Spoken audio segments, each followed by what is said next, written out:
They both really like fashion. They wear a lot of eyeliner. They're both bisexual. I really think that they could work in the other person's world. Like, I have no reason to think that Connor would not find Alec attractive. I'm not just like not enjoy being the prince of a city, but then again, he might. I really feel like he would also do, in some ways, a better job governing than Connor, who is not great at it. So, those are the ones I would swap, definitely. I really think they would enjoy wearing each other's clothes. Clearly, I thought about this. Hi, my name is Sumi. You have so many books across this universe and your series with Hollywood Black, as well as the Storycatcher series. After writing for so many years with a lot of the same characters, do you find that they're still able to surprise you, or that you're still learning things about such an established world, or do you feel, I guess, settled in this universe?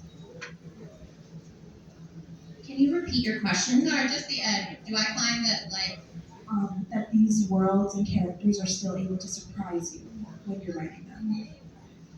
Yeah, no, definitely. I mean, I think one of the fun things about, I don't think I could have written like however many books there are, 27 books in the Shadowhunter world if I had just stuck with Jason Clary. Even though I love them, I don't think I had 27 books of stuff to say about them. So one of the things about always switching up like the time period and switching up the characters is it gives me the opportunity to say new things about the world and to sort of learn new things about it, learn like sort of new corners and pieces of the lore and the mythos, and just sort of approach it from different situations and angles. And so yeah, I think as long as I keep sort of switching up the characters, I'm good.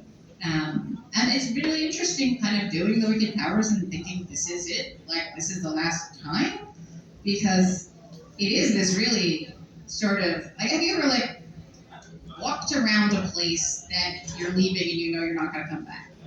It's like that. Like walking around and looking at this stuff and thinking I'm going and I'm not going to see this again. It's a very like tough like feeling. And so there is for me a lot of difference, I think, in writing the Wicked Powers, because previously I always thought, well, I come back and I can expand on this, or I can say more about this. And here I'm thinking a lot of, this is what I've got to say about this, and I may not be able to come back and say more. So it's really different than any of the other series. It's beautiful. Oh, I'm just making everybody say it. Hi, my name's CJ. Back on the topic of diversity, again, like Shadowhunters, the whole book series, there's such a diverse cast. And again, most of it does take place in like New York City, which is a diverse area. But it also, none of the characters ever felt like they were like a token character. So basically my question is like, how do you decide on like a character's personality or background, whether that's like ethnic or ability-wise, without having it be like token, but also having it still be important and necessary in the plot? I mean, you're asking a question that writers ask themselves all of the time. Like, you are writing, it's important to you to write diversely. If you're writing out of your own experience, how do you make sure not to tokenize that character? How do you make sure it doesn't seem like they're there to tick a box, right? Is what you're asking? I mean, I think you really have to think, like, the primary thing that's important to me is psychological realism. These people have to feel like real people, right? They have to be fully rounded. They have to have wishes and dreams, hopes and desires. They have to have flaws. They have to have things about them that are unusual, things about them that are very specific. Like you want people to love the character or hate them or whatever, whatever kind of feeling you want them to have about the character as a person. You want them to feel that this character feels real to them.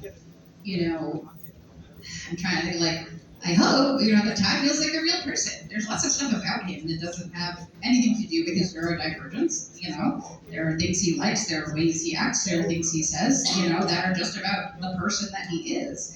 And then there are other things that are connected to his neurodivergence that also make him the person that he is, but I hope at the end of the day, he feels like a fully rounded character that is, somebody you could meet.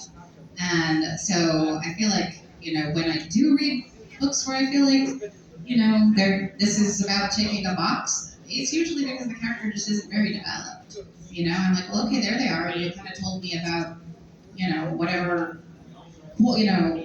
identity qualities this person has, but you haven't convinced me this is a real person that, if I ask them a question, would answer in a specific way. You haven't convinced me that if I picture a situation, I know what that person's going to do in that situation. So that's always, for me, one of the tests of characters, across the board, whatever kind of character you're writing. You come up with a situation in your head, you run all your characters through it, every one of them has to do something different in that situation. They have to do something that feels true to them. So, I mean, I don't have the perfect answer to that question because I think it's something people struggle with all of the time, and I think we're always trying to get better at writing diversely. We're always trying to get better, at honoring people's voices and stories, and being both respectful, but also you want to engage and you want to entertain and you want to tell a story and you want people to love those people and feel like those people are real. And I feel like that's